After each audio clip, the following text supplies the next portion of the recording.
rectifie le comportement des uns et des autres ne peut pas, elle aussi, se mettre à se comporter de façon irrégulière et de cette façon-là. Et ça, nous tenons à le relever. Nous avons parlé des motifs, mais voici les conditions dans lesquelles ont été entendus et sont encore détenus nos camarades à la préfecture de police. Est-ce qu'ils ont été présentés devant le juge? Non. Ils ont été écoutés, entendus par les officiers de police judiciaire, c'est-à-dire les officiers de la DST, parce que c'est ce qui nous a été rapporté, que c'est les agents de la direction de la surveillance du territoire qui les a interrogés. Et donc, c'est les officiers de police judiciaire. Et pourtant, nous venons de dire que, conformément à la loi, ils n'ont pas cette compétence-là par rapport aux personnes, à la qualité des personnes qui sont poursuivies. Donc, pour le moment, ils n'ont pas encore été devant un juge. Donc, ils ne sont pas inculpés. On ne sait pas quelles sont les charges qui sont retenues contre eux, qui sont du moins qu'on leur impute, puisqu'ils ne sont pas encore passés devant un juge. Ils sont pour le moment encore en garde à vue. Voilà les précisions que nous voulions donner. D'autres questions?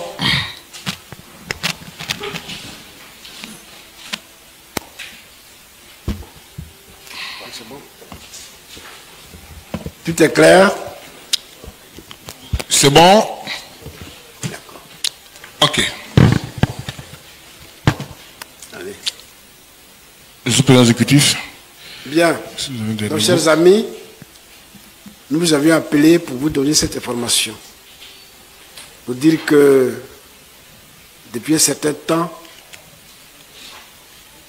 les militants de notre parti sont persécutés.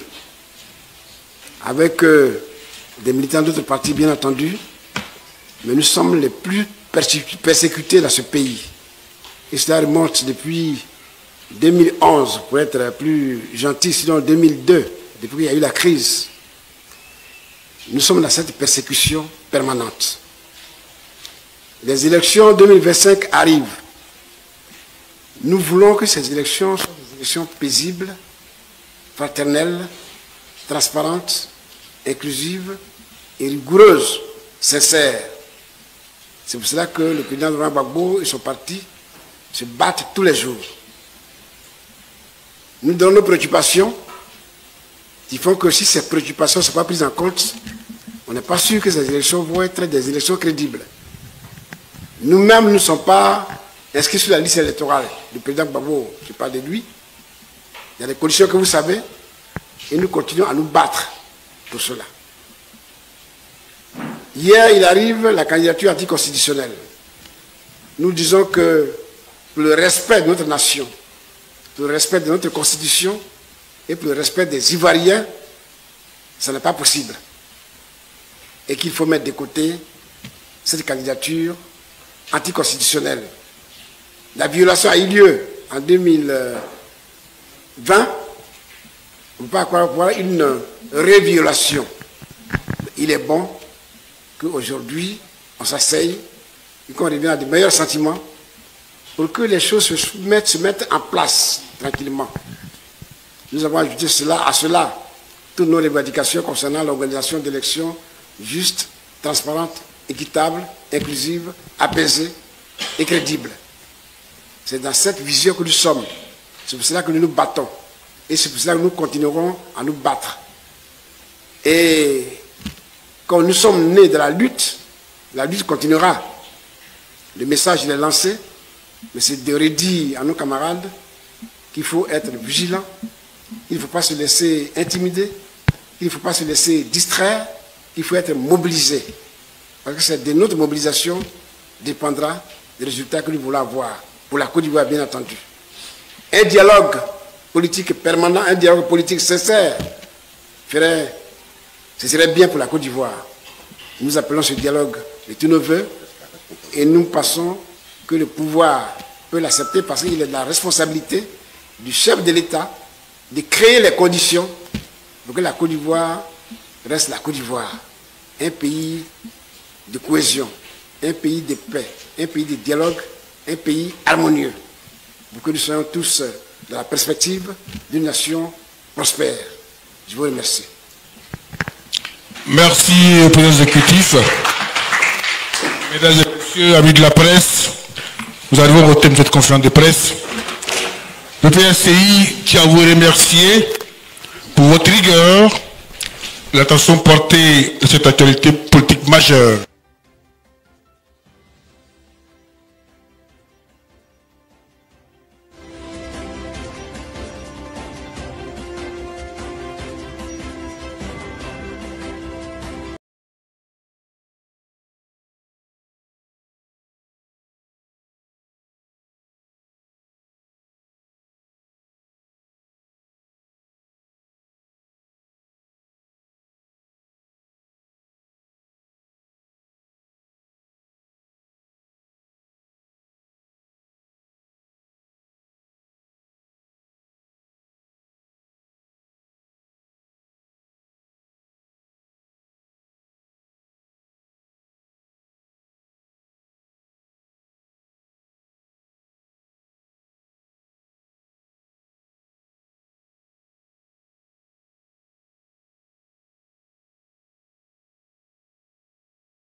Sur Elvic TV, 17h04 actuellement où je vous parle, 17h04 en temps universel, 17h04 donc à Abidjan en Côte d'Ivoire.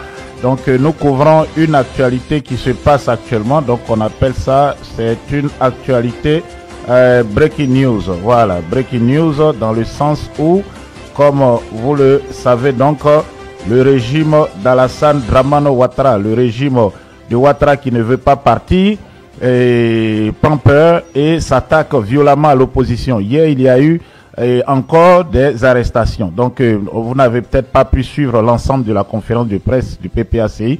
Donc, on va repasser donc cette actualité.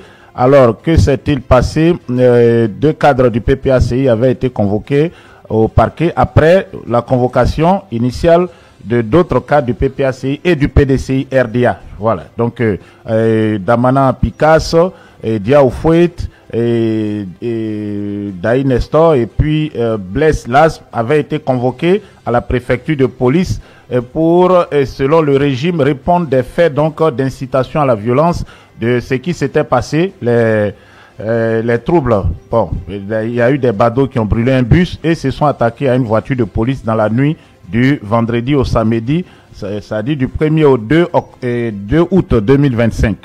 Donc c'était le jour d'ailleurs de la marche. Le régime a donc essayé d'instrumentaliser cela, d'instrumentaliser la violence pour empêcher à l'opposition de manifester à Yopougon.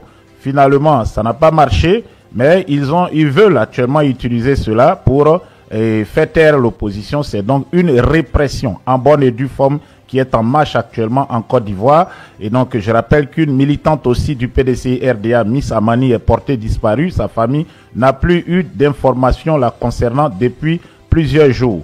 Et puis, on a aussi 11 personnes qui avaient été arrêtées et puis 6 qui ont été interrogés, 6 cadres donc du parti. Et donc, cette répression continue avec maintenant des interpellations. Donc, le ministre Lydia Kwasi Moïse et l'ambassadeur Aboubacar, voilà, ont été interpellés. Bon, d'abord, ils ont été convoqués pour être entendus. Convoqués pour être entendus. Initialement, c'était cela. Je crois que la note du PPACI ici, voilà, fait référence à cela. Donc, normalement, aujourd'hui, il y avait une conférence de presse pour faire le décryptage de l'actualité, c'est-à-dire de ce qui s'est passé hier de la grande marche de l'opposition que vous êtes en train de voir ici. Voilà, malheureusement, cette conférence de presse a été annulée vu l'urgence parce que des personnes avaient été arrêtés. Bon, depuis vendredi, ils étaient à la police. Donc hier, à peine après la marche terminée, le régime a annoncé qu'ils étaient arrêtés et qu'ils seront présentés à un procureur demain. Voilà, au procureur de la République, Brahma, l'expert donc en complot, celui qui donc c'est comme vous le savez transformé en un comploteur en chef. Donc le PPACI a donc animé une conférence de presse aujourd'hui et donc on va aller sans trop tarder, on va revoir, bon on a vu une partie mais ceux qui n'ont pas vu, donc nous allons donc revoir cette conférence.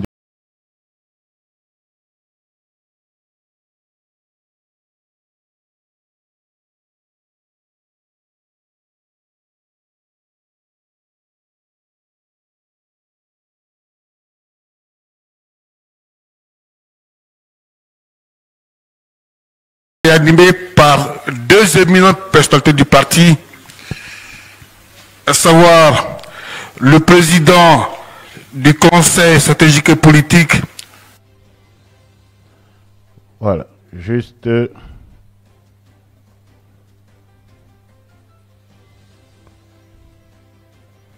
Voilà, juste une petite minute, donc le temps donc que nous soyons prêts et puis bon, on va passer ça.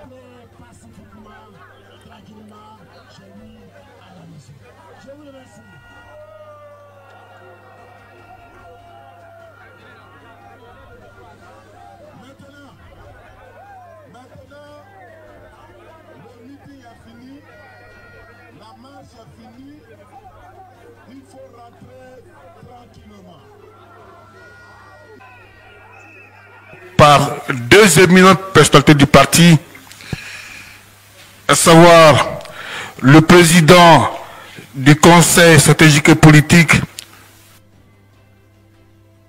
Bon, un petit souci, donc juste une petite minute, donc voilà, on va donc revoir ça. On revient tout à l'heure. Voilà, vous aurez la vidéo pour qu'on puisse suivre parce que c'est une actualité qui est importante, une actualité qui est en relation avec la manifestation et qui est aussi en relation avec les événements qui se produisent actuellement, donc avec ce que nous attendons tous. Donc soyez donc patients, on va vous passer cette vidéo tout à l'heure dans quelques instants.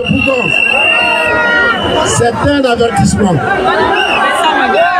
C'est un avertissement. C'est ça. Nous avons des préoccupations majeures. Nous avons demandé que les leaders exclus soient inscrits sur la liste électorale. Nakolora, Tidiane Thiam, Sorodium, Bogoudé, Akossi Pedjo. Il faut qu'ils soient sur la liste électorale.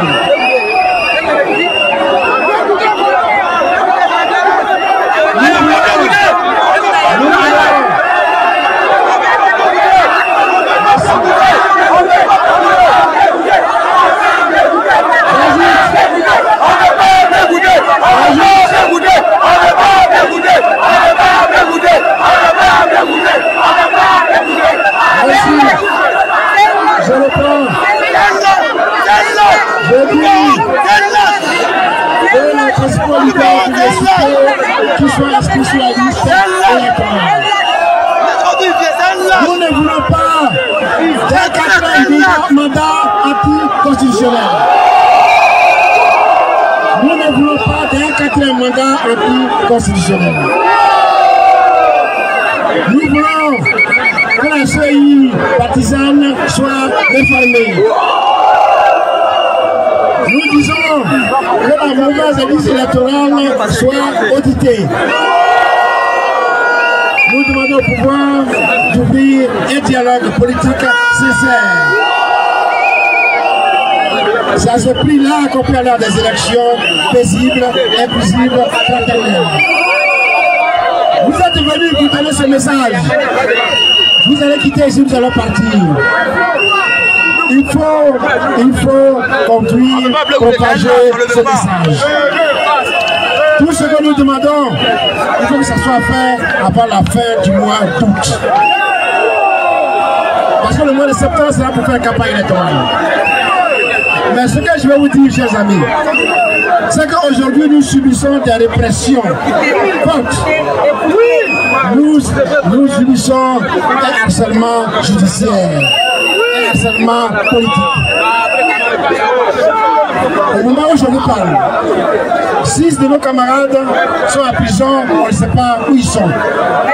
Ils sont portés disparus. Au moment où je vous parle, il y a de ça 3 jours, le député là où Dia Oufoué a été interpellé pour être auditionné. Avec lui, beaucoup de nos camarades. Damana Piaka, Damana Adia Pikas, Moi Justin, Daï Nestor, Las Blaise et Samba David. Ils ont été auditionnés pendant 18 heures. Ils ont été libérés. Au moment où je vous parle, aujourd'hui même, depuis hier, 3 de nos camarades sont en audition à la préfecture de police. Il s'agit du ministre d'État Ida Kwasi Moïse. Il s'agit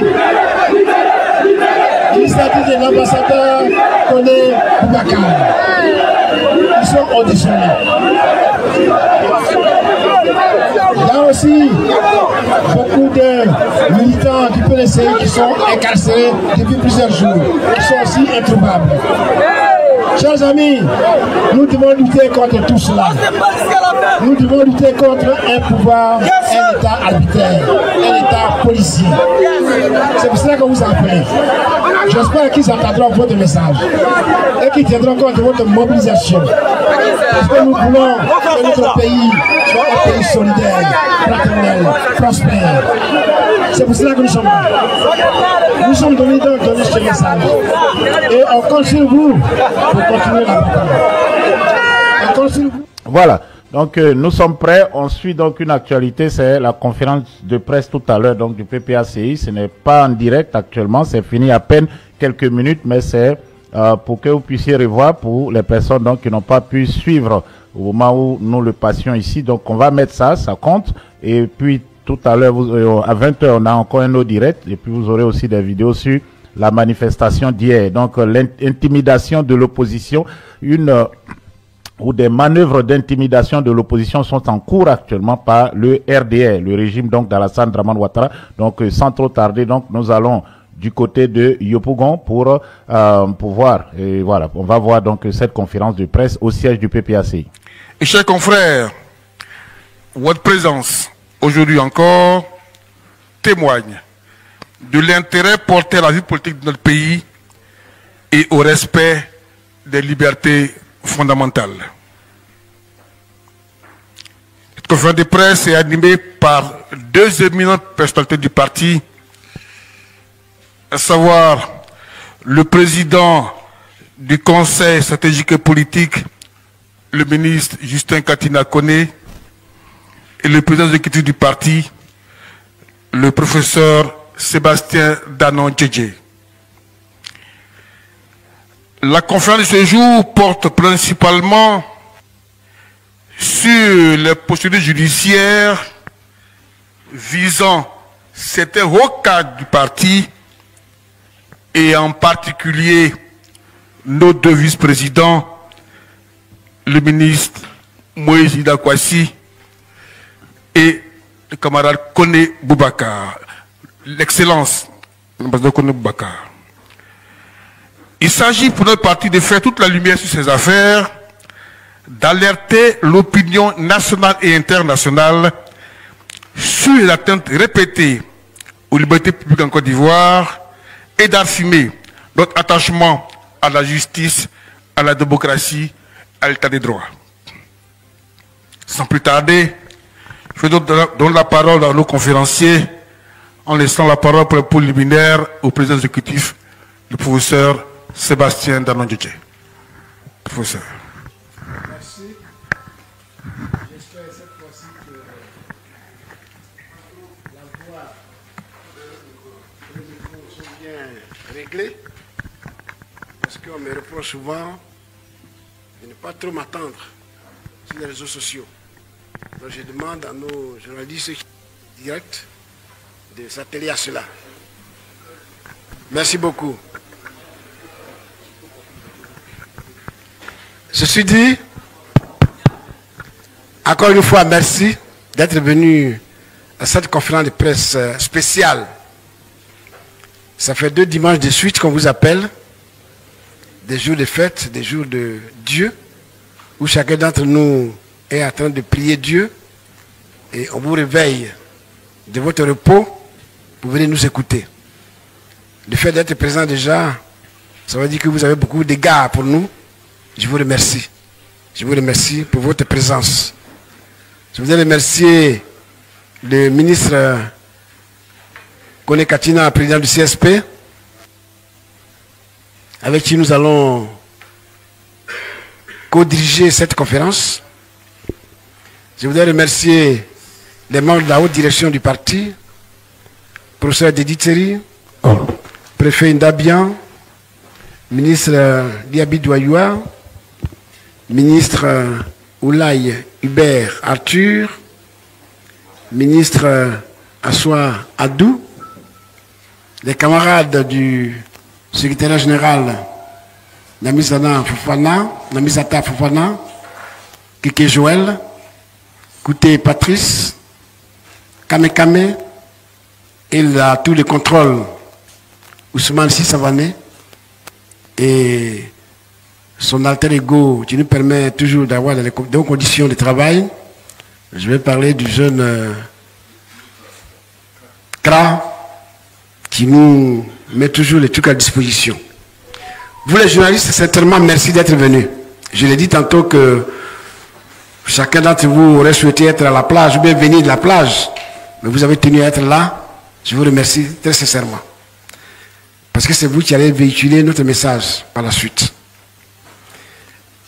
Avant de commencer mon exposé sur la question elle-même, je voudrais avec votre permission saluer et remercier vivement les militants du PPACI et du PDCI-RDA, les militants des autres partis politiques, les membres de la société civile, les Ivoiriens épris de paix et de justice, tous les démocrates dans leur ensemble. Je veux les remercier très sincèrement pour leur mobilisation exemplaire et mobilisation disciplinée qui nous a gratifié d'une marche gigantesque, une marche extraordinaire le 9 août dernier à Yopougon. Bravo et bonne continuation aux Ivoiriens, parce qu'on n'a pas encore fini. Chers amis, à l'approche de la date fatidique de l'élection présidentielle du 25 octobre 2025, et plus particulièrement depuis l'annonce de la candidature anticonstitutionnelle du président Ouattara, une fébrilité soudaine est en train de s'emparer du pouvoir au point d'engager une opération d'intimidation et de répression avec l'intensification d'un harcèlement judiciaire et politique des militants du PPACI. Alors que 6 de nos camarades, brutalement et illégalement enlevés par les hommes accagoulés les 2 et 3 août 2025 à Yopougon, sont encore introuvables, et que 6 autres ont été soumis à des interrogatoires pendant 18 heures avant d'être relâchés, aujourd'hui encore, pendant que nous préparions la marche de Yopougon, ce sont 3 autres camarades qui sont convoqués à la préfecture de police le vendredi 8 août 2025. Ce sont le ministre d'État Lida Kwasi Moïse, l'ambassadeur Kone Boubacar et le colonel Keke Joël, colonel des douanes. Si le colonel Keke a été libéré le samedi 9 vers 10 h, au moment où la manifestation de Yopougon se tenait, les deux autres, je dis bien, c'est-à-dire Lida Kwasi et Kone Boubacar, sont encore en garde à vue, jusqu'à cette heure précise. Ces derniers cités sont des hautes personnalités qui ont servi l'État de Côte d'Ivoire et qui méritent un minimum d'égard.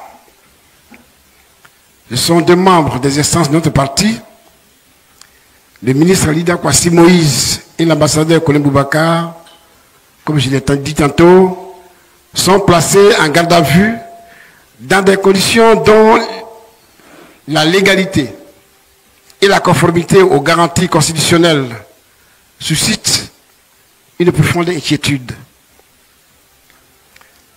Ces pratiques constituent une atteinte grave aux principes fondamentaux inscrits dans notre loi fondamentale et ils bafouent les droits protégés par nos lois nationales et nos engagements internationaux. Le Parti des peuples africains Côte d'Ivoire tient à manifester avec la plus grande fermeté sa solidarité indéfectible à l'égard de ces deux personnalités dont la contribution au renforcement de la démocratie et à la sauvegarde de l'état de droit est largement reconnue. Le PPACI exige la libération immédiate du ministre d'État Lida Kwasi Moïse, de l'ambassadeur Kone Boubacar et de tous les prisonniers d'opinion de tous bords.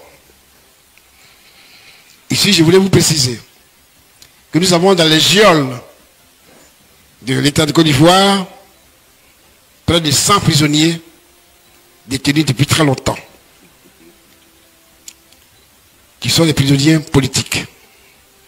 Alors la question que je me pose ici, vu tout ce qui se déroule autour de nous, pourquoi cette propension à l'humiliation, à l'intimidation, à la répression et à la persécution? Pourquoi? Pourquoi tous ces agissements? Est-ce pour étouffer toutes les contestations en relation avec le 4e mandat anticonstitutionnel du président Ouattara? Est-ce un moyen pour museler le PPACI afin de braquer l'élection présidentielle d'octobre 2025? Est-ce cela l'engagement pris par le chef de l'État pour l'organisation des élections transparentes et paisibles et son propre engagement? La transparence de l'élection présidentielle et la paix sont-elles à ce prix? Ces pratiques sont inquiétantes, d'autant plus que des informations de plus en plus récurrentes font état de la mise sous cloche de tous ceux qui osent porter des voix discordantes à celles du pouvoir. Je suis à mesure de vous dire, parce que c'est récurrent, qu'une liste de personnes ciblées, des personnes bien entendu de l'opposition, est en train de circuler. Ce sont des rumeurs de plus en plus persistantes. Je dirais même ici, à qui le tour dès demain? Posons-nous cette question.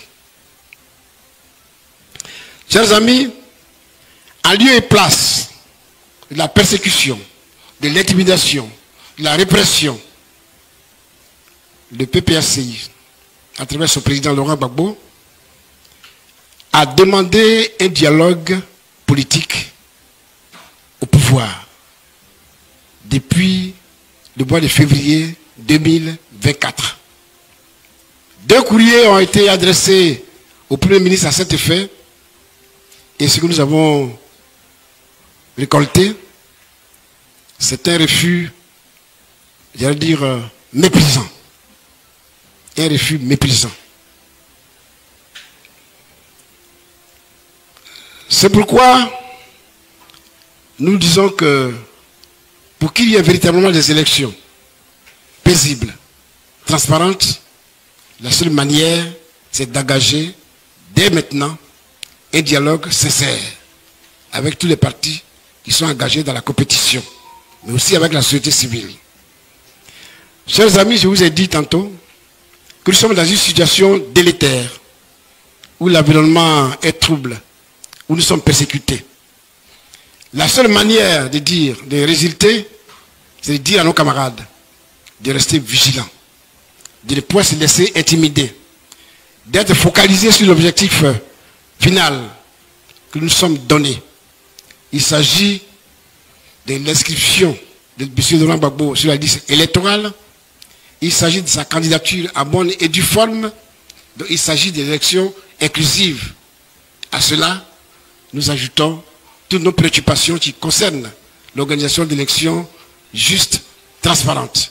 C'est-à-dire la réforme à profondeur de la CEI, l'audit de la liste électorale, le dialogue, je l'ai indiqué, l'inclusivité d'élections, je l'ai indiqué, mais l'engagement d'une révision de la liste électorale avant les élections de 2025.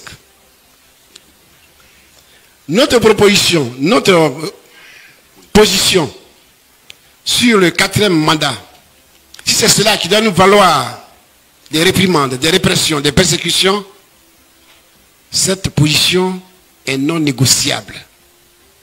Cette position est non négociable. Nous appelons donc nos militants à la mobilisation pour défendre notre cause, qui est une cause noble et une cause nationale. Chers amis, je vous remercie.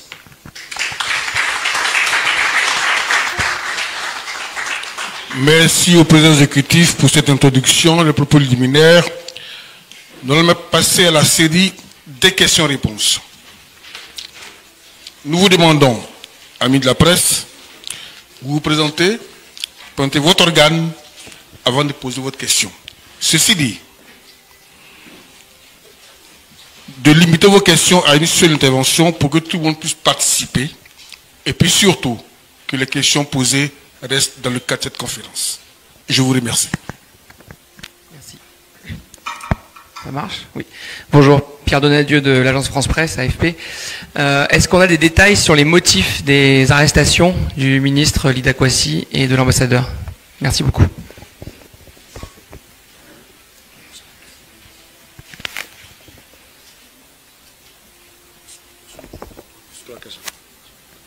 On prend 3 questions, le conférencier y répond et on revient.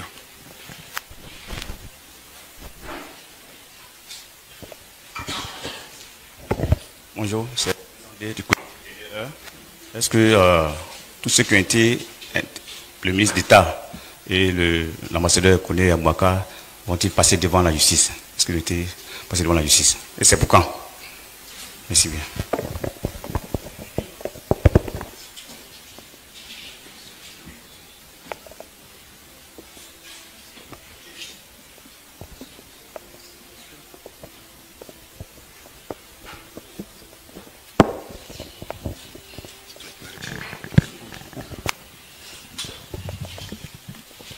Bon, on va répondre à votre première série.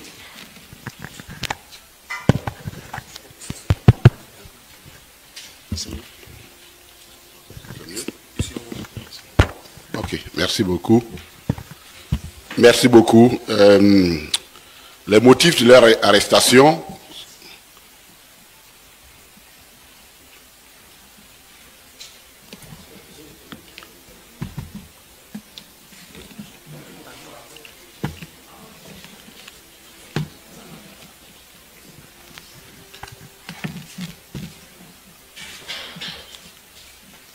merci beaucoup. Non seulement on va vous donner les motifs des arrestations tels que révélés par les avocats, mais en plus, on va vous donner les conditions de leur arrestation. Parce que pour nous, ce sont les deux relèves de ce qu'on peut appeler, ce que tout à l'heure disait le président exécutif, l'arbitraire. Les motifs, selon nos avocats, on leur reproche d'être les instigateurs des événements qui ont eu lieu le 1er août à Yopougon. Et qu'ils auraient été cités par les premières personnes qui ont été arrêtées. Or, il se trouve que ces premières personnes, nous ne savons même pas où elles sont. Donc, puisqu'elles n'ont jamais été assistées d'avocats, à partir du moment où nous ne savons pas où elles sont, au PPAC, nous les considérons comme ayant été prises en otage. Dès lors que vous êtes prises en otage, les aveux recueillis d'un otage ne peut pas produire des effets de droit, puisqu'on ne sait pas où ils sont. Je voudrais rappeler en Côte d'Ivoire, et c'était mentionné sur la convocation qui a été adressée à nos deux camarades, c'était clairement mentionné qu'ils pouvaient se faire assister de leur avocat. Ils sont des prescriptions du Code de procédure pénale en Côte d'Ivoire, que tout le monde connaît. Il se trouve que ceux qu'ils ont arrêtés et dont nous ignorons totalement, parce que nos avocats font les recherches pour savoir où ils sont, les localiser, nous ignorons où ils sont. Pour nous, ce sont des otages. Et dire que c'est la base de leur déclaration qu'on accuse des hautes personnalités de notre parti, cela relève tout simplement de la torture. Et ça nous permet donc de répondre à la question, enfin du moins de dire quelques mots sur les conditions de leur arrestation. Ils ont eu des convocations et ils devaient comparaître devant, du moins se faire entendre devant à la, comment on appelle ça, à la préfecture de police. Et évidemment, nos avocats se sont allés à la préfecture de police pour soulever des exceptions de droit qui empêchent normalement nos deux camarades d'être entendus par des policiers. L'un est un ancien ministre, l'autre un ancien ambassadeur, et il y a la loi de 2005 qui encadre les procédures engagées contre ces personnes. Malgré ces exceptions qui ont été soulevées et qui sont tout à fait justifiées, le procureur de la République a tenu, vaille que vaille, que nos militants, nos camarades soient entendus. Finalement, c'est à 22 h qu'ils seront, on va commencer leur audition, qu'ils vont être amenés à la préfecture de police. À partir de 22 h, nous nous sommes rendus là-bas. On nous a même empêché d'avoir accès à l'enceinte de la préfecture de police. Nous étions une bonne trentaine de cadres qui sont allés rapporter nos soutiens parce qu'on ne convoque pas quelqu'un qui ne va pas à un tribunal la nuit. Donc on s'inquiétait. Qu'est-ce qu'on allait faire d'eux? On nous a même empêché d'avoir accès à la préfecture de police. Un impressionnant dispositif policier a été déployé la nuit à cet effet. Nous sommes restés tout le long de la route, de l'autoroute qui va à Bobo, jusqu'à pratiquement 2 h du matin. Et sur conseil de nos avocats, nous avons, puisque apparemment on était convaincus que ces auditions allaient se terminer jusqu'au petit matin, au moins, ou plus tôt. Et finalement, nous sommes rentrés. Et depuis ce temps, jusqu'à ce que le lendemain, à 15 h, nos camarades n'avaient pas mangé. Ils n'avaient pas mangé. C'est le minimum qu'on puisse demander, donner à quelqu'un, ils n'avaient pas mangé. C'est à 15 h que nous avons pu leur envoyer quelque chose à manger.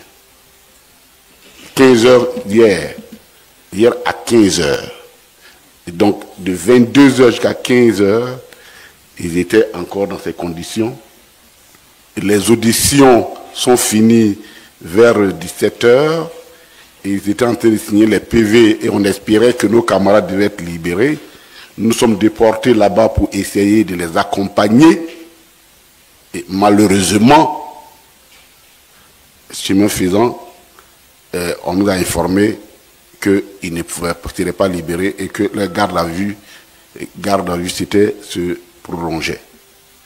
Donc pour nous, quand l'un mis dans l'autre, il s'agit tout simplement d'une torture injustifiée infligée à nos camarades. Or, nous pensons que dans un pays normal, la justice ne peut pas être un instrument de torture. La justice qui règle et qui rectifie le comportement des uns et des autres ne peut pas, elle aussi, se mettre à se comporter de façon irrégulière et de cette façon-là. Et ça, nous tenons à le relever.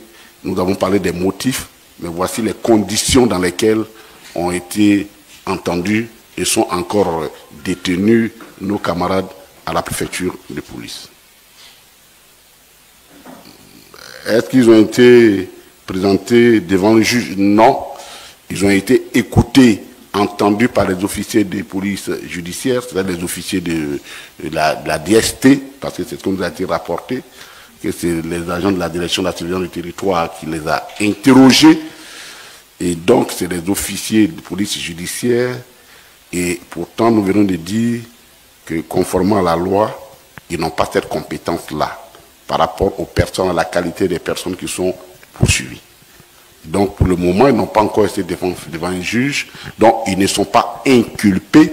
On ne sait pas quelles sont les charges qui sont retenues contre eux, qui sont du moins qu'on leur impute, puisqu'ils ne sont pas encore passés devant un juge. Ils sont pour le moment encore en garde à vue. Voilà les précisions que nous voulions donner. D'autres questions?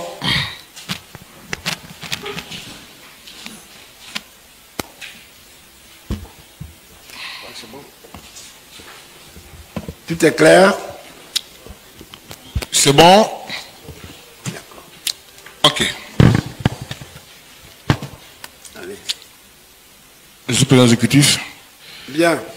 Donc, chers amis, nous vous avions appelé pour vous donner cette information. Pour dire que depuis un certain temps, les militants de notre parti sont persécutés. Avec des militants d'autres partis, bien entendu, mais nous sommes les plus persécutés dans ce pays. Et cela remonte depuis 2011, pour être plus gentil, sinon 2002, depuis qu'il y a eu la crise. Nous sommes dans cette persécution permanente. Les élections 2025 arrivent. Nous voulons que ces élections soient des élections paisibles, fraternelles, transparentes, inclusives et rigoureuses, sincères. C'est pour cela que le président Laurent Gbagbo et son parti se battent tous les jours. Nous donnons nos préoccupations qui font que si ces préoccupations ne sont pas prises en compte, on n'est pas sûr que ces élections vont être des élections crédibles. Nous-mêmes, nous ne sommes pas inscrits sur la liste électorale du président Gbagbo, je parle de lui. Il y a des conditions que vous savez, et nous continuons à nous battre pour cela. Hier, il arrive la candidature anticonstitutionnelle. Nous disons que pour le respect de notre nation, pour le respect de notre constitution et pour le respect des Ivoiriens, ça n'est pas possible. Et qu'il faut mettre de côté cette candidature anticonstitutionnelle. La violation a eu lieu en 2020. On ne peut pas avoir une réviolation.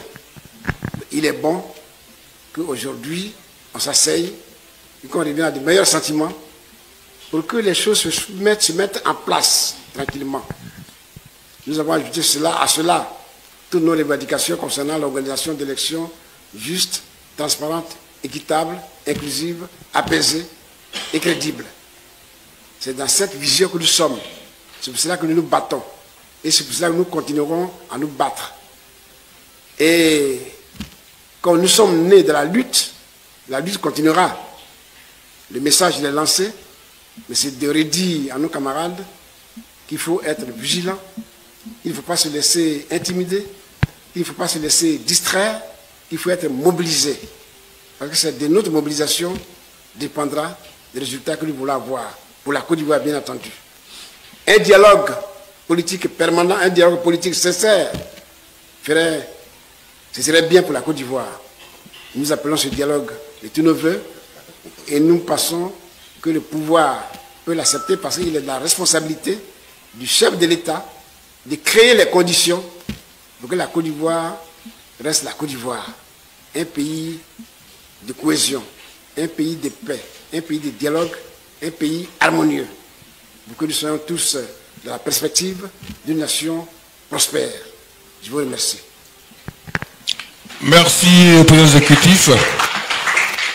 Mesdames et messieurs, amis de la presse, Nous allons retenir cette conférence de presse. Voilà, merci à vous donc qui nous rejoignez pour ce live. C'est un live direct avant celui de 20h GMT où nous abordons donc la question des enlèvements des opposants en Côte d'Ivoire. Plusieurs cadres du PPACI, le ministre Lida Kwasi et monsieur l'ambassadeur Aboubakar Koné enlevés par les hommes du régime Alassane Dramane Ouattara. Voilà, donc on couvrait cela et elle est en lien aussi avec les événements actuels.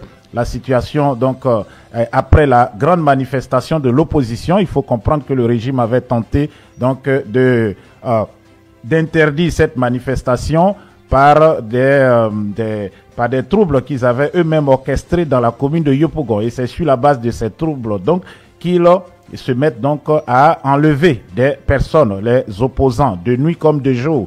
Et même vous avez entendu les descriptions donc de monsieur Koné Katina et les personnes interpellées, le ministre Lida Kwasi qui a déjà passé plusieurs années en prison, de même que l'ambassadeur Koné Aboubakar et le colonel des douanes qui n'avaient pas reçu de la nourriture toute la journée du vendredi, n'ont pas mangé. Et c'est donc le samedi à 15h. Et après, à la fin de la marche, de la grande manifestation donc de l'opposition, qu'ils ont pu leur apporter de quoi manger. C'est quand même assez méchant. C'est, je dirais, quelque chose de jamais vu en Côte d'Ivoire. Donc, sous le règne d'Alassane Dramane Ouattara, on torture, on affame et finalement, souvent, on exécute des opposants. Les Ivoiriens sont fatigués. Ils disent trop c'est trop et cela doit cesser. Cela doit cesser car on ne peut pas être dans un pays où on ne peut pas exprimer son opinion. On ne peut pas exprimer ce qu'on pense. Parce que le fait, c'est donc comparable à un crime de lèse-majesté. Voilà, c'est un peu comme dans les pays où on ne peut pas critiquer le roi, où dès qu'on dit quelque chose, automatiquement vous êtes en prison. Je rappelle à M. Alassane Dramane Ouattara que la Côte d'Ivoire n'est pas un royaume, la Côte d'Ivoire est une république. Et dans une république, tout le monde a l'occasion ou a en tout cas cette faculté, cette capacité, ce droit inaliénable de s'exprimer. Et c'est donc ce que nous les Ivoiriens, nous ferons pour lui dire que trop c'est trop. En tout cas, hier, les Ivoiriens étaient mobilisés pour dire que non, on ne peut pas continuer dans cette forfaiture. Et donc, on va essayer peut-être de passer un peu la genèse de tout cela. Dans la nuit du samedi au dimanche, il y a des arrestations, des interpellations. Et à la suite de cela, donc, on fait des aveux télévisés. Des aveux télévisés, donc, pour nous faire croire que des personnes auraient désigné des responsables des partis politiques de l'opposition comme étant les personnes qui ont organisé ces troubles à Yopougon, qui ont brûlé le car de la Sotra et la voiture patrouille de la police nationale. En tout cas, on comprend que le régime d'Alassane Dramane Ouattara est aux abois. On va écouter donc sur la base donc de ces mensonges un aveu donc d'un certain Kwame Josué, je pense que c'est le nom correct, qui s'est lui accusé directement devant les caméras de la RTI d'être un des participants à cette campagne, donc à cet incendie à Yopougon, et donc qui accuse directement des cadres du PPACI. Donc c'est sur ces incidents donc et sur les enlèvements arbitraires que le porte-parole ou les porte-parole du PPACI se sont prononcés aujourd'hui. Je me nomme Kwame Josué. Je suis né le 23 décembre 1988 à Abidjan Yopougon. Je suis un membre de la sécurité du PPACI. Dans la nuit du vendredi à samedi, avec une quinzaine de personnes au maximum, nous avons perpétré des troupes au niveau de Senga jusqu'au niveau bureau. C'est étant au niveau bureau que nous avons fait du vandalisme sur le bus et cassé la voiture des policiers. La mission a été coordonnée par Eric Gogo, suivi de Zoyake, avec les différents états-majors qui sont moi-même présents, Zoenza, Ezekiel le Juif, Broko Amel, Loba. C'est en cela que nous avons continué nos routes et que nous avons créé la psychose dans la commune d'Abidjan. le compte du PPACI. Voilà un peu ce qui s'est passé. Monsieur le ministre, après ces aveux, ces 11 individus interpellés, c'est quoi donc voilà, la donc suite? vous avez écouté donc Josué qui disait qu'ils avaient été mandatés par les PPACI pour aller commettre ces troubles. Et donc écoutez ce que le ministre de la Sécurité, un proche, très proche, ancien chef d'état-major particulier d'Alassane Draman Ouattara, réservait aux personnes interpellées. Mais écoutez, la suite sera dans les mains de la justice. Comme je l'ai dit, tous ceux qui seront interpellés dans le cadre de cet événement ou dans d'autres cadres seront remis à la justice et, comme je l'ai dit, force restera à la loi. Voilà, donc force, selon eux, restera à la loi, mais à quelle loi? Car en Côte d'Ivoire, il n'y a pas de loi. Donc c'est un rappel historique des événements. Suite à cela, donc, des enlèvements en cascade. La députée suppléante de Michel Gbagbo, de même que 10 autres personnes, dont une militante du PDCI RDA, sont donc enlevées à Abidjan. Ces enlèvements avec violence se passent souvent de nuit comme de jour par des personnes en civil portant des armes de guerre qui s'attaquent à des populations dans les quartiers des 10 communes d'Abidjan. Voilà, nous voyons ici donc... Tais-toi, ferme ta bouche là-bas.